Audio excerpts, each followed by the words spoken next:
afaadii haweeniyo qumanaha halyeyga waxay qaayib ku leeyiin. السلام عليكم ورحمة الله وبركاته. عيد مبارك، تقبل الله منا ومنكم صالح الأعمال. إلهي هينغا أقبلو أعماشي كلا دوانيد أي نسوق واني بشهر رمضان صدن كامل موت أي ندافي أعمال فربضانو كلا دوان بالقبطي أدي قرآن أخرس تهي إيا أدي سلال لتكودا تهي إيا دي متهاج دي متراويحة أعمال فربضانو كلا دوان بالقبطي إلهي دمان تيدبا هينغا أقبلو meel kastoo ay joogaan ummadda islaamka waxaan ugu hambaliyeynayaa maalintan farxadda leh ee yoomul ciidka ah.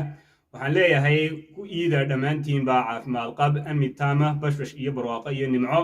ilaahay haynugu gaadhsiiyo bishan bisheeda, sanadkan sanadkiisa nimco iyo bashbash iyo barwaaqo iyo ammaan taama.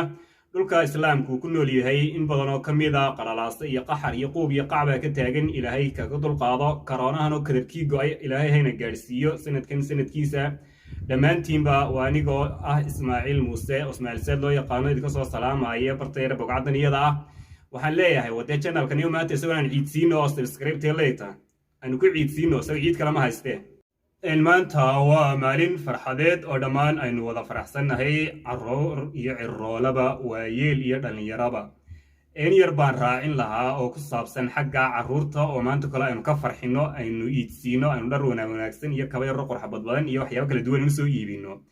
haddana hase yeeshee mararka qaarkood bini'aadameynaho inaga yara hoostaa oo carruurta ilaahay ina siiyey ee nimcada ah ay tahay in ilaahay loogu mahadnaqo. intuu ilaahay siiyey intaanu siina allaha siiye ayay haddana sidii ay ahayd inaynu tarbiyeyno oo hadhow iyaguna ay inugu wanaag falaan, inugu ixsaan falaan.